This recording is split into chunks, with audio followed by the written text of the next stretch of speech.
You guys have seen a lot of my videos with the Dobby drone, the pocket selfie drone. Let me just share with you how I'm getting some of the best possible footage with this ultra portable drone. 7 tips here. Let's go. Number 1, pick optimal video conditions for filming with Dobby. Here's a great example of this. Almost no wind, beautiful colors, great scene, pretty much no one else out there to interfere with the video. You don't want to be scaring people with your drone, anything like that. Just absolutely optimal conditions. Another couple of shots here I'm going to be showing you. All of these have the following in common. There's very little wind, there's good lighting, and it's an area with decent GPS satellite coverage. You don't want to be risking it and flying with just 7 GPS satellites being picked up by the Dobby app. Here's another great example of that. Great conditions here, very little wind, if any at all, absolutely perfect for flying. So you got to pick optimal conditions. You can't just take the Dobby out, expect to fly it in 50-mile-per-hour winds, and think you're going to get DJI style footage. It's not for that. This is a selfie drone. This is a pocket drone. It's fantastic, but know the limits of it. Take it out in conditions where you will get the best footage. That's going to be low wind, good lighting. Number 2, plan your shots. Here's another great example of that. I'm trying to fly through a couple of cliffs here. Got a fantastic shot, one of my favorite video clips with the Dobby. Look how it just kind of pans out and reveals what's behind there. Don't just fly the Dobby around willy-nilly. Look at your surroundings and say, hey, that's a shot I want to capture, and here's how I'm going to do it. Otherwise, you're going to drain your battery, you're going to waste the time you're out there, and you're not going to capture the footage you want. Here's all examples of that. This one I'm flying over one of my favorite beaches here. Another one I'm actually flying backwards here. I was like, hey, let's actually see what this looks like. You could take forward footage and reverse it, but instead I just flew it straight up backwards. Looked great, okay? One more shot I've got coming up here that I planned. I'm going to be flying over a hill and then going to come over the top of the hill and reveal what's behind it. So just carefully plan your shots. That doesn't just have to do with the Dobby. That's for anything that you're filming. Dobby's a fantastic, powerful drone, but you've got to really make the best out of it by planning the shots that you're going to be getting with it. There we go, right there, looking over the hill. Absolutely love it.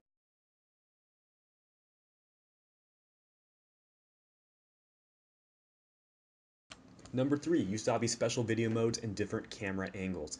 Dobby is a very powerful drone with a lot of cool different special modes. There's a follow me mode, which I'm demonstrating right here. It actually follows you really well. You still have control over the drone as far as you can go up or down with it, but it's actually tracking me automatically.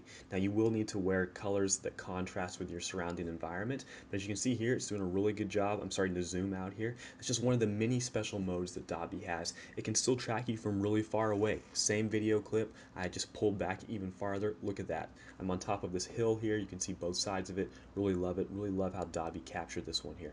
So not only do you have to use the different special modes, but also use different video angles. Here's another one. I'm actually looking straight down over a river. That's the Kern River. Dobby has an adjustable camera angle. Adjust it, get the best angle, try out different angles. Don't just fly with one fixed angle all the time. Also, here's the 30-second pull-out video mode. You got to be pretty brave to use this. They also have a 60-second pull-out video mode. That goes pretty far. Unless you have a powerful phone, you may not have enough range for it. 30 seconds is probably as much as I can safely recommend, but I've heard of plenty of people getting 60 seconds without any problem. So try out the different video modes. You won't be disappointed.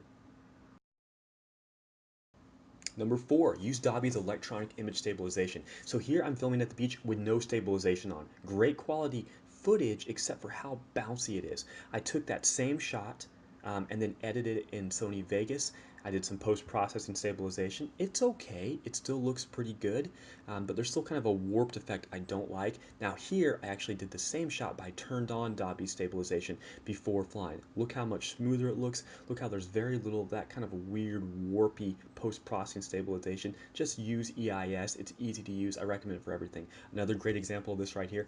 Bottom shot is without any stabilization on. Top is with stabilization on. The difference is huge. You do lose some video quality, but it's definitely worth it. At number 5, my favorite, use an ND filter. Look at this shot. It's amazing, the scenery is fantastic, but look at all that ugly, awful, disgusting wobble or jello. That's the rolling shutter effect.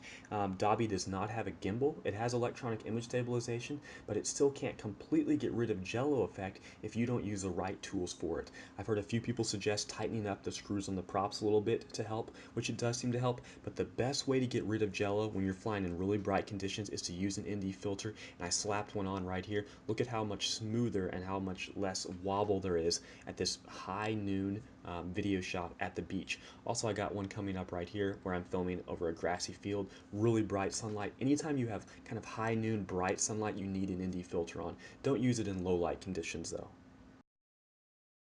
Number 6, recharge with power packs. Those are just the portable battery packs you buy off of Amazon. Dobby's little USB charger adapter is compatible with pretty much all power packs. Does a great job. What I do is I plan the shots I want when I'm out fishing, hiking, and exploring, film a couple shots, then turn off the Dobby. I don't waste time fiddling around with it. I get out there, I just plug it into my power pack, hike some more, fish a little bit more, and then film when I get to another location. That's how you can really maximize just one battery. Ideally, you have a bunch of batteries, but they're expensive. They're not for everyone. And even with one battery, I'm able to get lots of awesome footage. So use your power packs. Just get out there, have a couple as backups. It doesn't hurt. And finally, at number 7, simply practice and film often with Dobby.